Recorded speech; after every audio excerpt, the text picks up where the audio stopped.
ഓം ശ്രീനാരായണ പരമഗുരവേ നമ.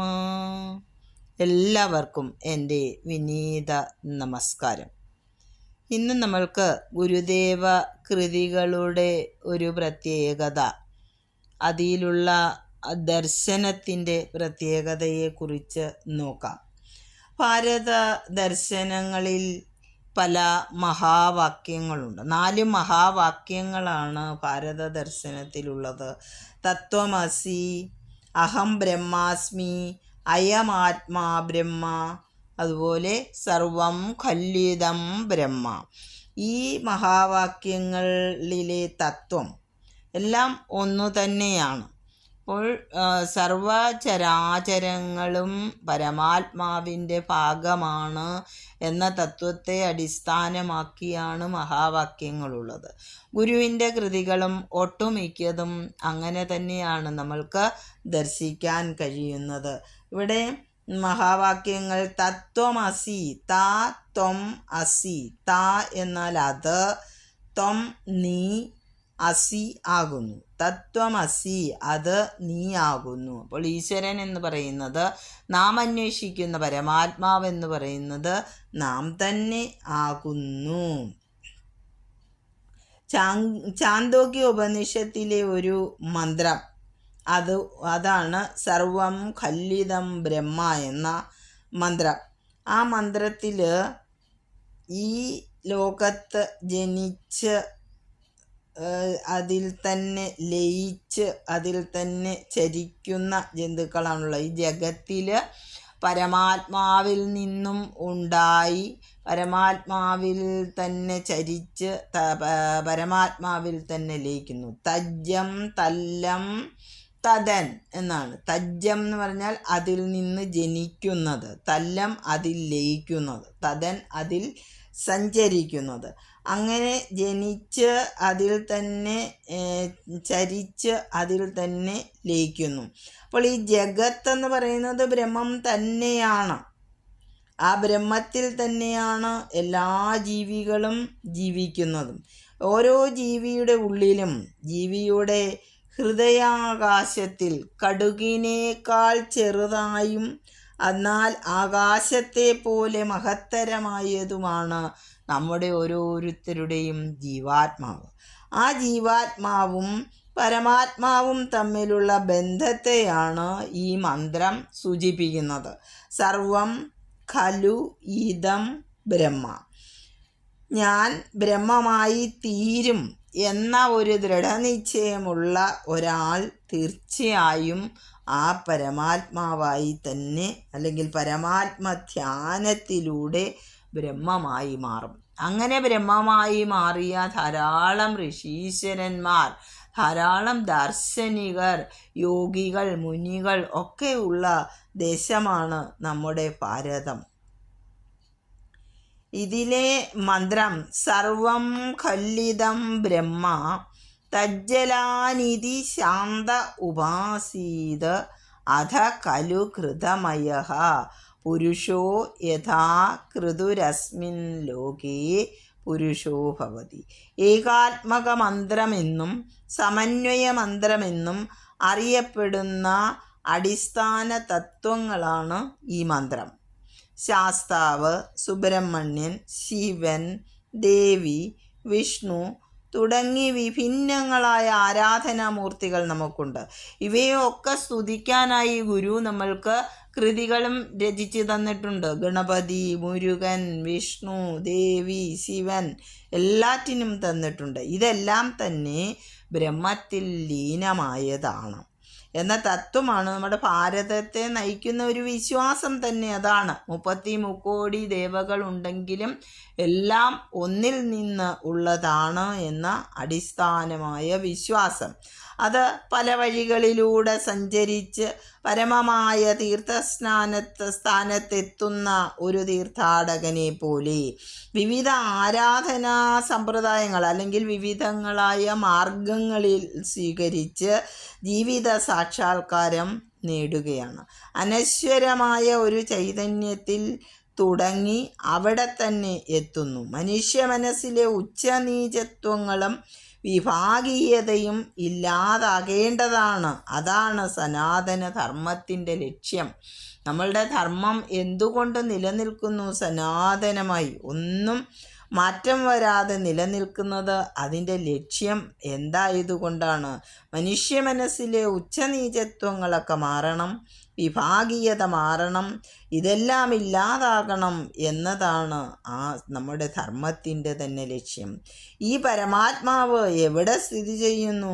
ഈശാവാസ്യോപനിഷത്തിൽ പറയുന്നുണ്ട്, തദ്ദേജതി തന്നൈജതി തദ്ദൂരേ തദ്ദന്തികേ തദന്തരസ്യ സർവസ്യ തതു സർവസ്യാസ്യ ബാഹ്യതഃ. ഈ പരമാത്മാവ് സഞ്ചരിക്കുന്നു, സ്ഥിരമായി എവിടെയെങ്കിലും നിലകൊള്ളുന്നു. അതരികിലാണ്, അത് ദൂരെയാണ്, അത് നമ്മുടെ ഉള്ളിലുമുണ്ട്, നമ്മുടെ പുറത്തും നിറഞ്ഞിരിക്കുന്നു.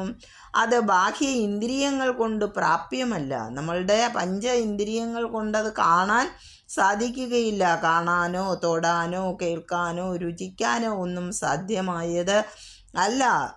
അതുപോലെ അതിൻ്റെ മലയാള വിവർത്തനം, ഭാഷാ തർജിമ ചെയ്തിട്ടുണ്ട് ഗുരു. അതുലോലം അതലോലം അതു ദൂരമതന്തികം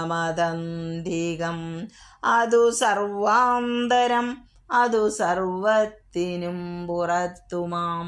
അത് തന്നെ ഗുരുവും നമ്മൾക്ക് പറഞ്ഞു തന്നിരിക്കുന്നത്. അത് എവിടെയൊക്കെ ദൂരെയാണെന്ന് നമ്മൾക്ക് തോന്നും, അതടുത്താണെന്ന് തോന്നും, അത് നമ്മുടെ ഉള്ളിലുണ്ട്, നമ്മുടെ പുറത്തുണ്ട്. ഈ ലോകം മുഴുവൻ, ഈ ജഗത്ത് മുഴുവൻ നിറഞ്ഞിരിക്കുന്നു. അപ്പോൾ നമുക്ക് ചുറ്റും ജീവിക്കുന്ന ഈ ജീവജാലങ്ങൾ, അവയിലുള്ള ചൈതന്യം, അതെല്ലാം നമുക്ക് തുല്യമാണെന്ന് അപ്പോൾ ഗുരു അനുകമ്പാ ദശകത്തിൽ പറഞ്ഞു തന്നിട്ടുണ്ട്. നമ്മളെല്ലാറ്റിനെയും ഒരു പീഡയെറുമ്പിനും വരുത്തരുതെന്നാണ്. അങ്ങനെ വരുത്താതെ ഈശ്വര ചിന്തയോടുകൂടി ജീവിക്കണം. അങ്ങനെ ഗുരു ഈ നിത്യമായതും അനിത്യമായതും തമ്മിലുള്ള വ്യത്യാസം നമ്മൾക്കുണ്ടാകണം. നിത്യ അനിത്യ വിവേക വിചാരം നമ്മൾക്ക് ഉണ്ടാകണം. വിദ്യ ഏത് അവിദ്യ ഏത് എന്നുള്ള വ്യത്യാസം ഉണ്ടാകണം. കാരണം അനിത്യമായത് എങ്ങനെയാണ്? ഒരു ബീജം അല്ലെങ്കിൽ ഒരു വിത്ത്, അത് അനുകൂല സാഹചര്യം വരുമ്പോൾ അത് മുളയ്ക്കും. അതിന് നമ്മൾ ജന്മം എന്ന് പറയും. ജന്മമെടുത്താൽ, ജനിച്ചു കഴിഞ്ഞാൽ ഏതൊരു ജീവിയും വളരും. അതിന് നമ്മൾ വൃദ്ധി എന്ന് പറയും. ഈ വളരുന്നത് എവിടെ വരെ വളരും? അതിൻ്റെ പൂർണ്ണ വളർച്ച എത്തുന്നത് വരെ അതിന് നമ്മൾ പരിണാമം എന്ന് പറയും. പൂർണ്ണമായി വളർന്നു കഴിഞ്ഞു. ഇതിന് ശേഷമോ അതിന് വീണ്ടും മാറ്റങ്ങൾ സംഭവിച്ചു കൊണ്ടിരിക്കുകയാണ്, വീണ്ടും അത് വളരും. എങ്ങോട്ട്? അത് അപക്ഷയത്തിലേക്ക് പോകും. നമ്മൾ മനുഷ്യർ ഒരു 20-25 വയസ്സുകൊണ്ട് പൂർണ്ണ വളർച്ചയെത്തും. പിന്നീട് നമ്മൾ കുറച്ചങ്ങനെ നിൽക്കും. പിന്നെ ഒരു 50 വയസ്സൊക്കെ ആകുമ്പോഴേക്കും നമ്മളുടെ തൊലിയൊക്കെ ചുളുങ്ങി, മുടിയൊക്കെ നരച്ച് നമ്മൾ അപക്ഷയത്തിലേക്ക് പോകുന്നു. ഈ അപക്ഷയത്തിന് ശേഷം നമ്മൾ വിനാശത്തിലേക്ക് പോകുന്നു. ജനിച്ചതൊന്നും ഈ ഭൂമിയിൽ അവശേഷിക്കുന്നില്ല, അതെല്ലാം നശിക്കും, എല്ലാം നശ്വരമാണ്. ഈ 6 ഘട്ടങ്ങളിലൂടെ മാറ്റങ്ങൾ സംഭവിച്ചുകൊണ്ടിരിക്കും. ബീജം, ജന്മം, വൃദ്ധി, പരിണാമം, അപക്ഷയം, വിനാശം. ഇങ്ങനെ 6 ഘട്ടങ്ങളിലായി എല്ലാ ജീവജാലങ്ങൾക്കും വ്യത്യാസങ്ങൾ സംഭവിച്ച്, മാറ്റങ്ങൾ സംഭവിച്ച് അവസാനം വിനാശത്തിലെത്തും. എന്നാൽ എന്തോ ഒന്ന് നിത്യമായി, സത്യമായി, ബ്രഹ്മമായി ഇവിടെ നിൽക്കുന്നു. അതിന് യാതൊരു മാറ്റവും ഇല്ല. അത് മാറ്റമില്ലാതെ ഇങ്ങനെ നിൽക്കും. അപ്പോൾ ആ മാറ്റമില്ലാതെ നിൽക്കുന്നതാണ് ബ്രഹ്മം എന്ന് പറയുന്നത്. ആ ബ്രഹ്മത്തെ മനസ്സിലാക്കുവാൻ നമ്മൾക്ക് ഗുരു തൻ്റെ കൃതികളിലൂടെ ഓരോരോ കൃതികളിലൂടെ തരുന്നു. ഇത് നമ്മൾക്ക് മനസ്സിലാകാത്തത് എന്താണ്? ലൂതമുള്ളിലിരുന്ന നൂലു വലിച്ചു നൂത്തു കളിച്ചതും സാദരം തനതുള്ളിലാക്കി രമിച്ചിടും പടി മായയാ. അപ്പോൾ അത് മായയാണ്. ഒരു ചെറിയ ചെലന്തി, അതിൻ്റെ ഉള്ളിൽ നൂലുണ്ടെന്ന് അതറിയുന്നുണ്ട്. ആ നൂല് അത് വലിച്ചെടുത്ത് അതെന്ത് ചെയ്യുന്നു? വലയുണ്ടാക്കുന്നു. വലയുണ്ടാക്കി അതിൽ അങ്ങനെ കാത്തിരുന്ന് അതിൽ വരുന്ന പ്രാണിയെ അത് പിടിച്ച് കഴിച്ചതിന് ശേഷം തിരിച്ച് തനതുള്ളിലാക്കി ആ നൂലിലൂടെ തിരിച്ച് സഞ്ചരിച്ച് ആ നൂല് ഉള്ളിലേക്ക് ആക്കുന്നുണ്ട്. ഇത് മായയാണ് അല്ലേ? ഇത്ര ചെറിയൊരു ജീവി ഇതെങ്ങനെ അറിയുന്നു? അതാണ് ഓരോ മായ അല്ലേ? ഇങ്ങനെയുള്ള നമ്മൾക്ക് അജ്ഞാനമായതിനെ നമ്മൾ വിളിക്കുന്നതാണ് മായ. അങ്ങനെ മായ കൊണ്ട് മറയ്ക്കപ്പെട്ടിരിക്കുകയാണ് നമ്മുടെ ജ്ഞാനം, നമ്മുടെ അറിവെന്ന് പറയുന്നത്. ഭഗവത്ഗീതയിൽ പറയും, അജ്ഞാനേന ജ്ഞാനമാവൃതം. അജ്ഞാനം കൊണ്ട് മായ അല്ലെങ്കിൽ ജ്ഞാനം ആവരണപ്പെട്ടിരിക്കുന്നു, മറയ്ക്കപ്പെട്ടിരിക്കുന്നു. ആ മറ നീങ്ങിയെങ്കിലേ നമ്മൾക്ക് ജ്ഞാനം വരികയുള്ളൂ. ഗുരു തൻ്റെ അനുഭവം പല സ്ഥലങ്ങളിലും പറഞ്ഞിട്ടുണ്ട്. അപ്പോൾ ഈശ്വരൻ എന്ന് പറയുന്നത് നമ്മൾ അനുഭവിച്ചറിയേണ്ടതാണ്. സ്പഷ്ടം നിലാവങ്ങു നീങ്ങി ദിനകരനുദയം ചെയ്തു ചന്ദ്രൻ മറഞ്ഞു അല്ലേ? സ്പഷ്ടമായിട്ട് നിലാവ് മാറി, ആ മങ്ങിയ വെളിച്ചം മാറിയിട്ട് അവിടേക്ക് സൂര്യൻ വന്നു കഴിഞ്ഞാൽ പിന്നെ ചന്ദ്രന് പ്രസക്തി ഉണ്ടോ? ഇല്ല. അപ്പോൾ സൂര്യൻ എന്ന് പറയുന്നത് അറിവ്. ആ പ്രകാശം വന്നു കഴിഞ്ഞാൽ ഇരുട്ടിന് പ്രസക്തിയില്ല. അങ്ങനെ നമ്മളുടെ അറിവിനെ മാറ്റണമെങ്കിൽ നമ്മൾ ഭക്തിയിലൂടെ മുന്നോട്ട് പോകണം. ഈ ഭക്തി എന്ന് പറയുന്നത് എന്താണ്? ഭക്തിയെക്കുറിച്ച് വളരെയധികം വിസ്താരമായി നമ്മൾക്ക് പഠിക്കേണ്ടതുണ്ട്. അതിൽ പ്രധാനമായിട്ട് പ്രഹ്ലാദൻ തൻ്റെ പിതാവിന് ഉപദേശിച്ചു കൊടുക്കുന്ന ഭക്തിയുണ്ട്, നവദാ ഭക്തി എന്ന് പറയും. ആ നവദാ ഭക്തിയിൽ ശ്രവണം, കീർത്തനം, സ്മരണം, പാദസേവനം, അർച്ചനം, വന്ദനം, ദാസ്യം, സഖ്യമാത്മനിവേദനം. ഇതാണ് 9 ഭക്തിയുടെ മാർഗങ്ങൾ. ആദ്യമായി നമ്മൾ ശ്രവണം, ഭഗവാന്റെ നാമങ്ങൾ കേൾക്കുക. പിന്നെ നമ്മൾ ആ നാമങ്ങൾ കീർത്തിക്കുക, സ്തുതിക്കുക. പിന്നീടോ സ്മരിക്കുക. അത് സ്മരണം. എങ്ങനെ വേണം സ്മരിക്കേണ്ടത്? അപ്പോൾ ഹിരണ്യാക്ഷന് സംശയമാണ്, ഈ കുട്ടി എങ്ങനെയാണ് ഇത്രയും ഈശ്വര ഭക്തനായി തീർന്നത്? അപ്പോൾ അത് എങ്ങനെയാണ് നിൻ്റെ ഭക്തി? അപ്പോൾ സ്മരണ എന്ന് പറയുന്നത് നിൽപ്പിലും ഇരിപ്പിലും കിടപ്പിലും നടപ്പിലും അല്പവും മറന്നിടാതെ നിന്നെ നിദ്രയിങ്കലും.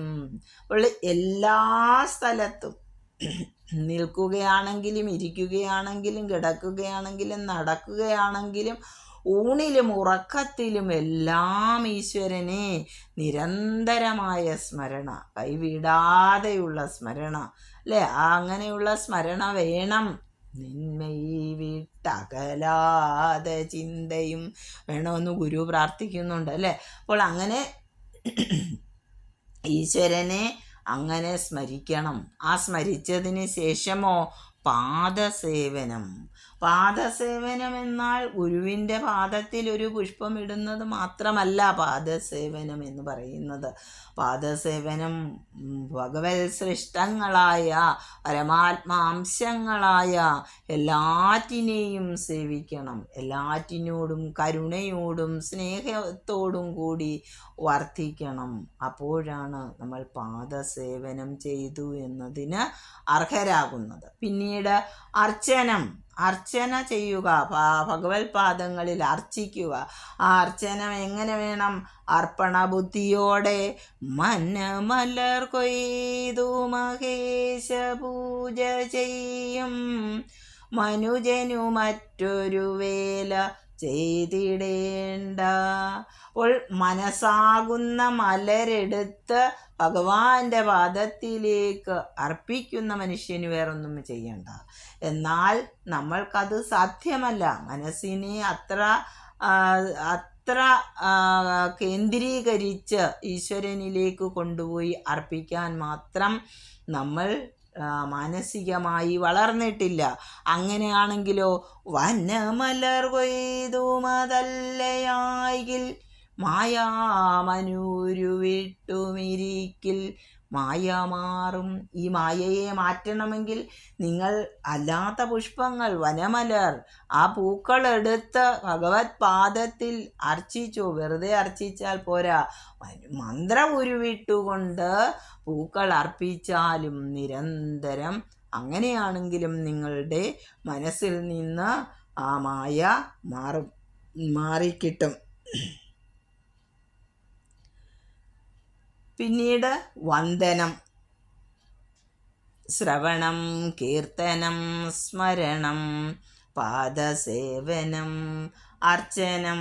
അടുത്തത് വന്ദനം. വന്ദനവും അതുപോലെ തന്നെ സർവചരാചരങ്ങളെയും ഈശ്വര സൃഷ്ടങ്ങളായ എല്ലാറ്റിനെയും നമസ്കരിക്കണം, എല്ലാറ്റിനെയും വണങ്ങണം. വണങ്ങുന്നത് ആരെയാണ്? നമ്മൾ അങ്ങനെ ഒരു ബഹുമാനത്തോടെ നമ്മളുടെ മനസ്സ് പൂർണ്ണമായിട്ട് ആദരവോടാണ് നമ്മൾ എന്തിനെങ്കിലും വന്ദിക്കുന്നത്, നമസ്കരിക്കുന്നത്, അല്ലേ? അല്ലാതെ നമ്മൾ വെറുതെ കാണുന്നതിനെയൊക്കെ അങ്ങ് നമസ്കരിക്കും. ഇല്ല, നമസ്കരിക്കുന്നത് നമ്മളുടെ മനസ്സിൻ്റെ ഒരു ഭാവമാണ്. ആ ഭാവത്തിൽ അതിന് വേണ്ട അർഹമായ സ്ഥാനം കൊടുത്തുകൊണ്ടാണ് നമ്മൾ വന്ദിക്കുന്നത്. അങ്ങനെ നമ്മളുടെ സംസ്കാരം, ഭാരത സംസ്കാരം അങ്ങനെ തന്നെയാണ്. സർപ്പത്തിനെ വന്ദിക്കും, അല്ലേ? നമ്മൾ ആരെയൊക്കെയാണ് നമസ്കരിക്കുന്നത്? സർപ്പങ്ങൾ, പക്ഷികൾ, മൃഗങ്ങൾ, ഈ എല്ലാറ്റിനെയും, ഉരകങ്ങളെയും വൃക്ഷങ്ങളെയും നദികളെയും പർവ്വതങ്ങളെയും ഭൂമിയെയും സർവത്തിനെയും ഈശ്വര സൃഷ്ടങ്ങളായ സർവത്തിനെയും വന്ദിക്കുന്ന, നമസ്കരിക്കുന്ന ഒരു പാരമ്പര്യമാണ്, ഒരു സംസ്കാരമാണ് ഭാരതത്തിനുള്ളത്. അതിലേക്ക് തന്നെ നമ്മൾ പോകണം. അതാണ് വന്ദനം. പിന്നീടോ ദാസ്യം. ദാസ്യം എന്നാലോ ഭഗവാന്റെ ദാസനായി, ഈശ്വരൻ്റെ ദാസനായി സ്വയം സങ്കല്പിച്ചുകൊണ്ട് ഞാൻ ഈശ്വര സേവയാണ് ചെയ്യുന്നത്, ഞാൻ ഈശ്വരൻ്റെ ദാസനാണ്, അല്ലേ? ഹനുമാൻ പറയുന്നത് പോലെ ആരുടെ ദാസോസ്മി, രാമൻ്റെ ദാസനാണ് അഹം, ഞാൻ രാമൻ്റെ ദാസനാണ്. അങ്ങനെ ഹനുമാൻ ഭക്തനായി മാറിയത് അങ്ങനെയാണ്, അല്ലേ? ദാസ്യഭാവത്തിൽ ഭക്തനായി മാറുക. അടുത്തതോ സഖ്യം. സഖ്യം, ആത്മനിവേദനം. സഖ്യം കഴിഞ്ഞാലോ, സഖ്യത്തിലെത്തിക്കഴിയുമ്പോൾ നമ്മൾ 8ാമത്തെ അവസ്ഥയിലെത്തുകയാണ്. ശ്രവണത്തിൽ നിന്ന് സഖ്യത്തിലെത്തിക്കഴിയുമ്പോൾ അവിടെ നമ്മൾ ഈശ്വരനെ സഖനായി കാണുകയാണ്, സുഹൃത്തായി കാണുകയാണ്. ഞാനും നീയും തമ്മിൽ ഒരു വ്യത്യാസവും ഇല്ല, അല്ലേ? എണം പിടിച്ചവനോട് ഓണം കളിപ്പതിനു പോണം. അതായത് നവമഞ്ചരിയിൽ ഗുരു പറയുന്നതാണ്, സുബ്രഹ്മണ്യനോടൊപ്പം ഓണം കളിക്കാൻ എവിടെ പോകണം? ഞാനും കുഞ്ഞാണ്, നീയും കുഞ്ഞാണ്, നമ്മൾക്കൊരുമിച്ച് കൈലാസമുറ്റത്ത് പോയി അവിടെ പോയി ഓണം കളിക്കാം എന്ന് പറയുമ്പോൾ അവിടെ ഭഗവാന് തുല്യമായി, ഈശ്വരന് തുല്യമായി ഒരു സഖനായി ആ ഭാവത്തിലേക്ക് വന്നു കഴിഞ്ഞു എന്നുള്ളതാണ്. അർജുനനും ശ്രീകൃഷ്ണനും, അർജുനൻ അങ്ങനെയാണ്, സുഹൃത്തായി, സഖനായി, മിത്രമായി ആണ് കൃഷ്ണനെ കാണുന്നത്. ആ സഖ്യഭാവം. അത് കഴിഞ്ഞാലോ അതിൻ്റെ അടുത്ത സ്റ്റേജ്, അടുത്ത ഘട്ടം എന്ന് പറയുന്നത് ആത്മനിവേദനം. ആത്മാവിനെ തന്നെ, സ്വന്തം ആത്മാവിനെ പാദത്തിൽ അർപ്പിക്കുന്നു. ആത്മാവിലേക്ക് ലയിക്കുകയാണ്. ഈശ്വരൻ, ജീവാത്മാവും പരമാത്മാവും ഒന്നാണ് എന്ന ചിന്തയിലേക്ക്, അവിടേക്ക് എത്തിച്ചേരുന്നു. അങ്ങനെയാണ് പരബ്രഹ്മമായി മാറുന്നത് ഭക്തിയിലൂടെ. ഗുരുവിൻ്റെ കൃതികളെല്ലാം തന്നെ ഭക്തി മാർഗത്തിലൂടെയാണ്. ഒന്നും മറ്റ് കൃതികളൊന്നും എഴുതിയിട്ടില്ല. എല്ലാം ഭക്തിയിലൂടെ നിങ്ങൾ എങ്ങനെ എത്താം. ഭക്തി എന്ന് പറയുന്നത് ഇപ്പോഴത്തെ സയൻസിന് പ്രാധാന്യം കൊടുക്കുന്ന ആൾക്കാർ പറയുന്നത് എന്തുവാണ്? നമ്മൾ കാണുന്നതേ വിശ്വസിക്കൂ. ഈശ്വരൻ എവിടെ? ഈശ്വരനെ കാണാനില്ലല്ലോ, പിന്നെ എങ്ങനെ വിശ്വസിക്കും? കാണുന്നതും പരീക്ഷണം നടത്തുന്നതും ഒക്കെയാണ് നമ്മളുടെ ശാസ്ത്രം. എന്നാൽ ഭക്തി ഒരു ശാസ്ത്രമാണ്. ഭക്തിശാസ്ത്രത്തിൻ്റെ പ്രത്യേകത, ഒരു ശാസ്ത്രത്തിൽ എന്താണ് ചെയ്യുന്നത്? പരീക്ഷണം, നിരീക്ഷണം, അതിനുശേഷം അതിൻ്റെ ഫലം ലഭിക്കുക. ഇവിടെയും അങ്ങനെ തന്നെ. ഭക്തി എന്നത് നമ്മൾ പരീക്ഷിക്കുന്നത് എവിടെയാണ്? ആ വ്യത്യാസമാണുള്ളത്. ഭക്തി പരീക്ഷിക്കുന്നത് അവനവനിൽ തന്നെയാണ്. നമ്മൾ തന്നെയാണ് പരീക്ഷണ വസ്തു. അവിടെ നമ്മൾക്ക് നിരീക്ഷിച്ചു കൊണ്ടിരിക്കാം. ശ്രവണം കേട്ടുകഴിഞ്ഞു, കീർത്തനം തുടങ്ങിക്കഴിഞ്ഞു, സ്മരണം തുടങ്ങിക്കഴിയുമ്പോൾ നമ്മളിൽ വരുന്ന മാറ്റങ്ങൾ എന്തൊക്കെ? അവനവനിൽ വരുന്ന മാറ്റങ്ങൾ അവനവന് തന്നെ നിരീക്ഷിച്ചു കൊണ്ടിരിക്കുക. അപ്പോൾ നമ്മൾ എവിടെ എത്തും? അവസാനം ഒരു ഫലത്തിലെത്തും. അതാണ് പരമാത്മധ്യാനത്തിലൂടെ തീർച്ചയായും അതിലെത്തണമെന്ന് ദൃഢനിശ്ചയമുള്ള ഒരാൾ എത്തും. അല്ലാതെ ഭോഗങ്ങളിൽ മുഴുകി നമ്മൾക്ക് ഒന്നായ മാമതിയിൽ നിന്നായിരം ദ്രപൊടി വന്നാശു തന്മതി മറന്ന് അന്നാദിയിൽ പ്രിയമുയർന്ന് ആടലാം കടലിലൊന്നായി വീണുവലയും എന്നാശയം ഗതിപെറും നാദഭൂമിയിലമർന്ന് ആവിരാപടരും ചിന്നാപ്പിയിൽ ത്രിപുടി എന്നാണറുംപടി കലർന്നാറിടുന്നു ജനനി. അപ്പോൾ ജനനി നവരത്ന മഞ്ജരിയിൽ പറയുകയാണ്, ഒന്നായ ആ മഹാമതിയിൽ നിന്ന്, ആ പരമാത്മാവിൽ നിന്ന് ത്രിപുടങ്ങളായി, ഇങ്ങനെ ത്രിപുടി എന്ന് പറയുമ്പോൾ 3 അല്ലേ? ബ്രഹ്മ, വിഷ്ണു, മഹേശ്വരൻ. സൃഷ്ടി, സ്ഥിതി, സംഹാരം. അതുതന്നെയാണ് ഇവിടെ പറയുന്നത്. സർവം ഖല്ലിദം ബ്രഹ്മ എന്ന് പറയുമ്പോഴും നമ്മൾ 3ആയിട്ട് വിഭജിക്കുന്നുണ്ട്. അവിടെ ബ്രഹ്മാവ് സൃഷ്ടിക്കുന്നു, സൃഷ്ടി, സ്ഥിതി, സംഹാരം. അവിടെ 3 ത്രിമൂർത്തികളുണ്ട്. അങ്ങനെ ഈ ത്രിപുടികൾ ആയിരക്കണക്കിന് വന്ന് പിന്നെ നമ്മൾക്ക് എന്താകും? ഇതെല്ലാം വന്നു കഴിഞ്ഞപ്പോൾ നമ്മൾ അന്നാദിയിൽ അങ്ങ് പ്രിയമുയർന്നു. അന്നാദിയിൽ പ്രിയമുയർന്നു എന്ന് പറഞ്ഞാൽ നമ്മൾക്ക് ഭോഗങ്ങളിൽ എപ്പോഴും സുഖമായിട്ടിരിക്കണം, അല്ലേ? അങ്ങനെ എപ്പോഴും സുഖമായിട്ടിരിക്കുന്ന ഒരവസ്ഥയിലേക്ക് നമ്മൾ അന്വേഷിക്കുമ്പോൾ നമ്മൾ അതങ്ങ് മറന്നുപോയി. നമ്മൾ എവിടെ നിന്ന് വന്നു, എങ്ങോട്ട് പോകുന്നു, എന്താണ് നമ്മുടെ ജീവിത ലക്ഷ്യം എന്നതെല്ലാം മറന്ന് അപ്പോഴപ്പോഴുള്ള സുഖം തേടി. അപ്പോൾ സുഖം തേടുമ്പോൾ നമ്മൾക്ക് ആ ഓരോ സുഖം തേടുമ്പോഴും ദുഃഖങ്ങളുണ്ടാകും. ഈ ദുഃഖങ്ങളെല്ലാം നമ്മൾക്ക് ഒഴിഞ്ഞു പോകണം. എങ്ങനെയാണ് ദുഃഖം?